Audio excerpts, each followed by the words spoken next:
So after several months of hype, the My Little Pony Gen 4 movie has finally come. Fans have been waiting for this one, and it's said to be the biggest and grandest adventure that our pony heroes have had so far. So far it's been met with a lot of good praise, but in other ways it's also been met with very displeased reactions. It's pretty clear that when it comes to people who aren't in the Brony fandom, this movie will be striking a very mixed chord with them. Some may say that it's good despite not being a fan of the show, others may think that it's okay. Some might shrug it off, and some may think that it's actually worse than the Emoji Movie. I was obviously planning to review the movie myself considering that I am a fan of the show, but it might make me look biased if I just gush over this movie simply as a side effect of me loving the show so much. So for what it's worth, I'm gonna try and be as neutral with this movie as possible. I'm gonna do my best to judge it as a visual storytelling experience, without any strong feelings towards it as a brony. So sit back, relax, grab a snack, and join me as we look at one of the most anticipated movies of 2017.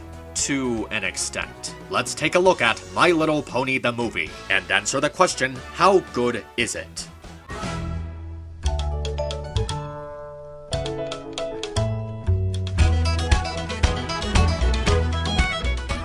Now try to keep in mind that this movie just came out, and I do understand that a lot of people haven't seen it yet. So to avoid spoilers, I'm gonna try to keep this review more simple compared to what I usually do. I'll basically be going over the movie's quality without giving away any major events in the plot. But at this point, I think it's safe to assume that everyone knows the basics of the story. Twilight and her friends are about to throw the biggest celebration in all of Equestria, when the party is crashed by Tempest Shadow, working under the mighty hand of the Storm King. She attacks Canterlot attempting to capture all 4 princesses, but Twilight and the main 6, along with Spike, manage to escape. In order to save Equestria, they must travel to lands outside of their home, which will lead them to running into many strange places and colorful characters. But the adventure may not be as safe as they think, as Tempest Shadow is hot on their trail, determined to fulfill her mission for the Storm King in order to reclaim something that she lost. To start things off, the first thing that we should discuss is the animation. The visuals of this film were done with Toon Boom as opposed to the usual Flash that's done on the TV series. This comes with a lot of pros as well as a few cons. The best thing about the movie's visuals is how flawlessly Toon Boom fleshes out the world of MLP. All of the settings have a grand design, with amazing attention to detail. The backgrounds look so much more vibrant and three-dimensional compared to the TV series, having a real solid feel to them instead of looking flat. The movement of the characters also has a very fluid expression to them. The way they walk, talk, jump, dance, and sing feels like a bigger budget was put into them. It's also got some of the greatest facial expressions in the series. They can be over the top and wacky, but also restrained and appropriate. The character models also have a really smooth look to them. They can be expressive in the TV show, but they always look two-dimensional looking. In this movie, you can see a much more rounded and physical appearance on the characters, and it looks even better provided by the distinct detail in the lighting on their bodies. It's also great to know that this movie was done with 2D animation along with the Toon Boom. It makes for much more genuine and artistic expressions that can't be done with CGI or 3D. On top of that, the film is shot from many great angles, so it gives the audience an interesting perspective of the world that the movie is set in. However, there are some drawbacks to the Toon Boom style that can make several of the characters somewhat awkward to look at. Sometimes the lips, especially when they do these big smiles, is really freaky to look at, and it comes across as distracting as opposed to charming and appealing. And another thing that just kind of gets in the way is how clunky the CGI is. Even though there really isn't that much of it, it still looks pretty wonky and it doesn't blend well with the environments, which are surprisingly well crafted. Also, it might just be me, but there are times where the eyes feel really distracting. I know their eyes are big in the TV show, but because the Toon Boom is so highly detailed, it ends up making the eyes much more noticeable as a result. Half the time they look like they fit appropriately on their heads, but other times they feel like giant marbles with a cornea attached to them. On one hand, I feel like they put a lot of time into making the Toon Boom so gorgeous to look at, but on the other hand, it feels like a double-edged sword. It could be because the character models are less sharp and it makes the eyes feel more different, but it's something that I felt like I I needed to point out. Now, the eye thing doesn't stop you from enjoying looking at the characters because they're still very polished and majestic to watch, but it will be something that reminds you that it's there for the whole movie, and it can be distracting depending on how you look at it. So the animation is good even though it does have its setbacks. But what about its storytelling? How good is MLP when it comes to bringing its slice-of-life adventures to the big screen? Well, for the most part, they succeed, and it's impressive that they handled this as well as they did. The characterization is very solid even though there are times that it feels out of place. With Twilight being the main protagonist, it's important to ensure that her journey is confronted in a satisfying way, as well as written in a way that's appropriately implemented into her character. With all of the other princesses defeated and imprisoned, she's been placed in a position of major responsibility. She finds herself in a situation where she bears the burden of knowing that the future of her entire country rests in her actions. She's pretty keen in recognizing when something doesn't feel right, she tries keeping the group focused on the mission, and she tries to get them to understand the weight of the situation. Even when she makes a bad decision, it's made to be understandable, because we see how she's currently dealing with a lot of pressure. She's highly determined and very clever, which is highlighted in one of the scenes during the part with the pirates. It shows how she can use her resources and her awareness of her surroundings to create a solution to a problem. There's also some hints of her stressing herself with all of the hard work that she's putting into the festival, making her feel paranoid in a way that's not over the top and kept in tune. She even has some moments of great wisdom and being a figure of guidance in certain parts. The other characters are also appropriately portrayed. Pinkie Pie, who's the most marketable for younger audiences, is a zany, crazy, hyperactive, fun-loving child at heart, who always tries to make the best out of her situation. She also has moments of awareness and focus, so she's not a one-note nutjob. Her cheerfulness adds a sentiment of lighthearted humor throughout the film, and it's a very welcome element that keeps the movie from taking itself too seriously. Fluttershy is a kind-hearted but timid pony whose bravery is tested throughout the adventure. She thankfully doesn't spend the whole movie cowering or whining about how scared she is, and she actually puts effort into supporting the group. Aside from that, her timidness and fear are very justified in this movie, considering that she's in a setting that's very outside of her comfort zone, as well as being reminded that she's being hunted by a fearless villain. Rarity is a fashionable and somewhat overdramatic stylist with a passionate sense of generosity. Her character also has a humorous niche to it, which makes her feel more well-rounded and relatable. Rainbow Dash is a quick-headed flyer who prefers to take action, even if it doesn't always work out well. She's also very bold with an admirable respect for someone's own pride, which helps her relate to one of the new characters introduced in the movie. And Applejack is, well, Applejack. Even Spike has some good screen time with Twilight, acting as a supportive figure of guidance when she finds herself in doubt. The 7 heroes have some really good dialogue between each other. They bounce off of each other really well, making for dialogue that feels appropriate for each of them. One problem that the movie suffers from, though, is that it seems to have a hard time figuring out what exactly to do with all 7 of them at once. Remember when I said that Applejack is just Applejack? That's because the movie doesn't find anything for her to do that adds substance to her character or her role in the movie. This is also a problem for Fluttershy as well, because both she and Applejack don't really contribute all that much given how little dialogue and interaction they engage in. Each of the other main 7 ended up developing a specific connection with one of the new characters, which helped them feel much more involved in the story. Even Rarity did more than Applejack and Fluttershy, and all she really did was slightly adjust Capper's clothes. Also, because the other ponies feel like second fiddle to Twilight and Spike, some of the way that they behave in the movie might feel a little bit over-exaggerated.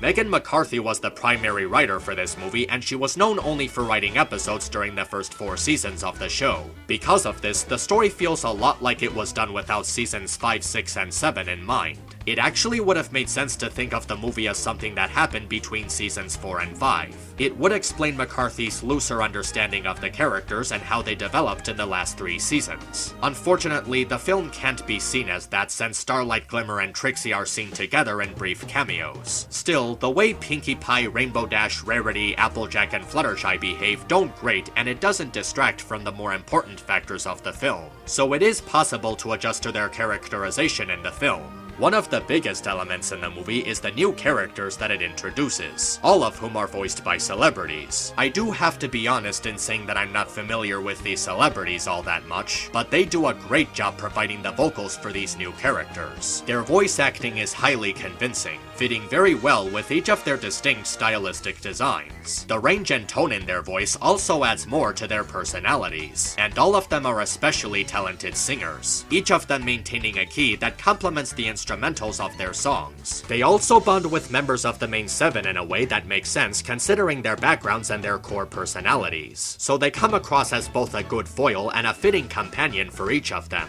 One problem that several people may have with these new characters is how the story doesn't give them as much focus as they would need. Because of how fast the pacing during the first half of the movie is, they end up leaving a reasonably small impression, and it might make them feel forgettable or not as relatable as the villain or Twilight. I do know that these characters have been given much more background and development in the prequel comics and the chapter book, where each of them are given their own issues to explore their connection to the main plot. But I personally don't think that's a bad thing.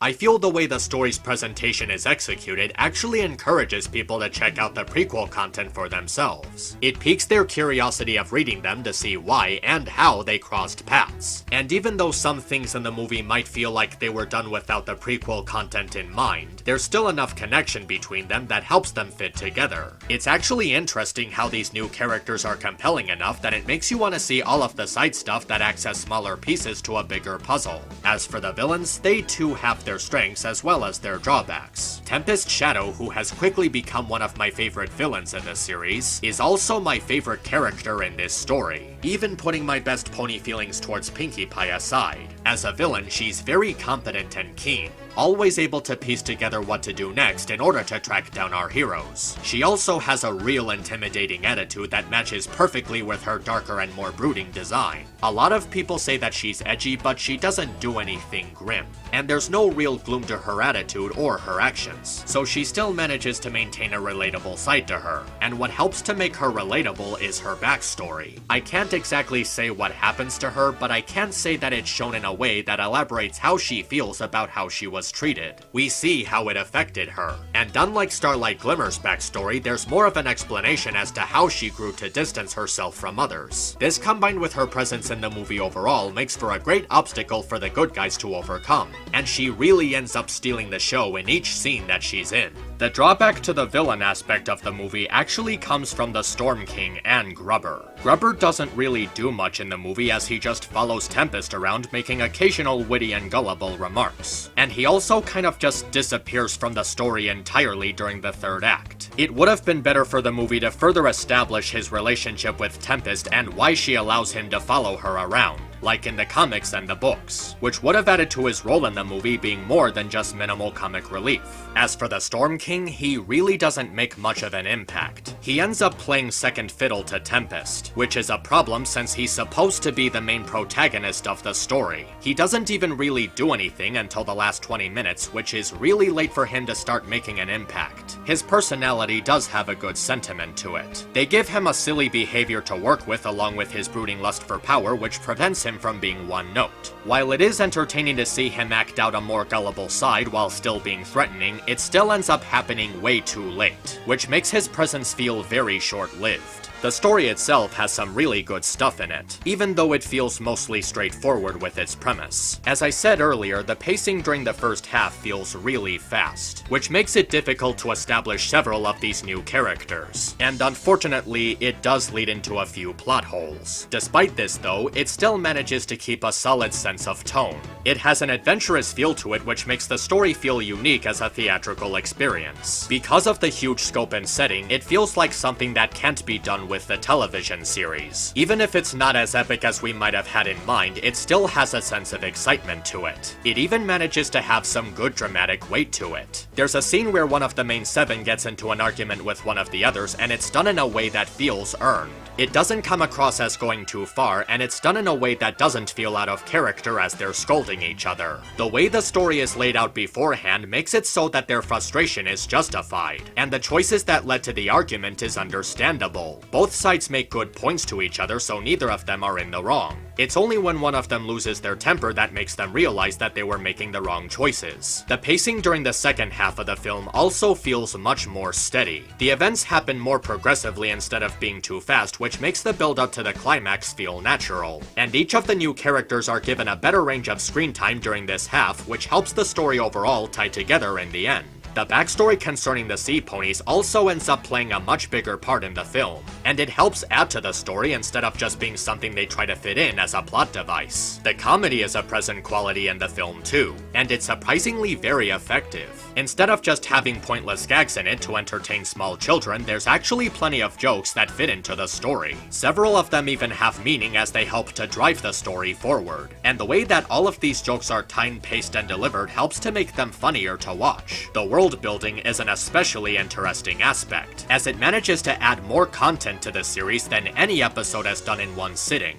New settings, new species, new kingdoms with positions of power, even some new technology is introduced in the film, and it feels like it makes sense for a fantasy setting fused with some modern-day technology. For now, however, it's difficult to say for sure if any of this is official canon. For the time being, the movie and the TV series feel like they have very separate settings, basically in the same way the IDW comics have questionable continuity with the show. So just like the IDW comics, I find myself thinking of the movie as soft canon as well, at least until the staff develop a recognizable connection between it and the show. And aside from all of that, the movie also has some impressive technical feats to it. The music feels very professional. With this being a movie, it also marks the first time that Friendship is Magic is working with a live orchestra. The variety in the instrumentals is fairly vast, and it has a real strong dynamic to it, and the sound design is very impressive. I honestly don't know much about sound mixing, but it's easy to tell that a lot of work was put into these sound effects. The songs are also really good. The lyrics are fairly creative, and the range of the singing itself is superb. They all have this really colorful beat to them, and it's cool to see that different genres of music were used to help make them, giving each of them a unique identity. And of course, we obviously can't talk about the songs without talking about the fabulous Rainbow, which is sung beautifully by Sia. Sia has done some great songs in the past, but this one is by far one of the most enthusiastic. There's this unmatched sense of passion that she seems to put into it compared to other songs that she's done. It feels very empowering, and the range that she demonstrates perfectly complements both the instrumentals and the stunningly well-directed visuals, and it keeps you entertained even as the credits are rolling in. This was a great way to cap off the film at the end, and it's quickly become one of my favorite songs in the entire franchise. I actually had a lot of fun watching this movie, and it's something that I will be watching many times over, at least when it comes out on Blu-ray. However, that doesn't change the fact that as of now, this movie has received many mixed reviews, and it seems to have underperformed at the box office. But why exactly is that? Could it really be that this movie is actually bad and there's just something that I'm not seeing in it? Well, obviously no. This movie, even with its imperfections, is not bad on any level. The thing about these mixed reviews is that, to tell the truth, I figured that this was going to be inevitable. The Brony fandom was a very unexpected outcome with Friendship is Magic, and while the Brony fandom does have a passion for the series, it's likely that anyone outside of it will feel very alienated. This theatrical release is practically the first time that the series has tried reaching out towards a wider audience, and a wider audience wasn't something that this movie was going to attract so easily. And because it was released to a more common and modern audience, it was obviously going to get expected reactions from sites like Rotten Tomato, Metacritic, and especially IGN, all of which are actually very obsolete reviewing websites. In a way, it does annoy me that many are dismissing this as typical children's stuff when it's very clear that a lot of heart and effort was placed into it. But on the other hand, I can understand why it would happen. This movie, in the end, is meant for fans of the show, and as such, it'll only really be viewed primarily by them.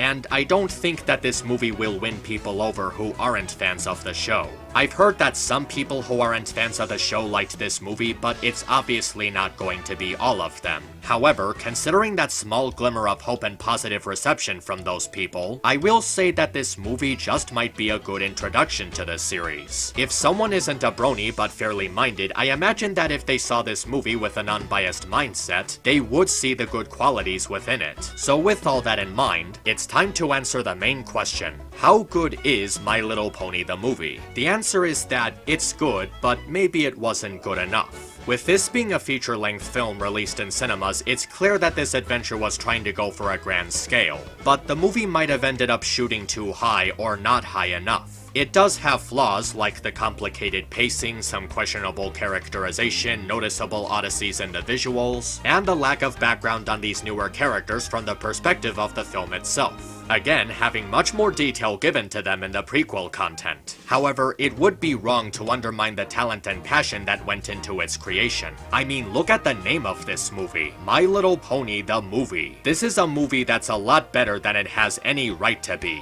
From a television show that turned out amazingly well despite its identity. This could have easily been a marketing ploy or just a glorified advertisement for the show. But this film puts a lot of effort into being its own thing. Because this is a spoiler-free review, I obviously couldn't talk about it as much as I wanted to, so I will be giving it a second review when it comes out on Blu-ray and DVD. Despite everything, My Little Pony the movie is a very enjoyable experience. It may be less enjoyable for people outside the Brony fandom, but that shouldn't really undermine its quality. It ultimately feels like an extended episode of the show, but with that said, it's a good extended episode of the show. It has a nice story with good tone, the characters have a fun charm to them, the animation is really good for a movie based on My Little Pony, the songs are catchy, the music is excellent, and it simply had a lot of nice effort put into it. I'm actually hoping that the more positive but unbiased reception the film receives, the more people will go to see it. And I do believe that despite some written reviews, that this is actually happening. Like, we're getting reviews of this movie that are judging it for what it actually is, instead of just labeling it as a fluffy kids film.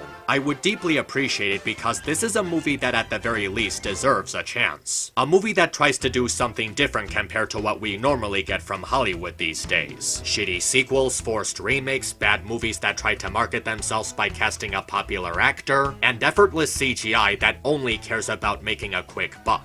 It may not be Disney or Pixar or Studio Ghibli, but My Little Pony the movie is worth at least one viewing. And if you happen to like it, you just might find yourself watching it more than once. I hope you enjoyed the review, and I hope that you have a great day.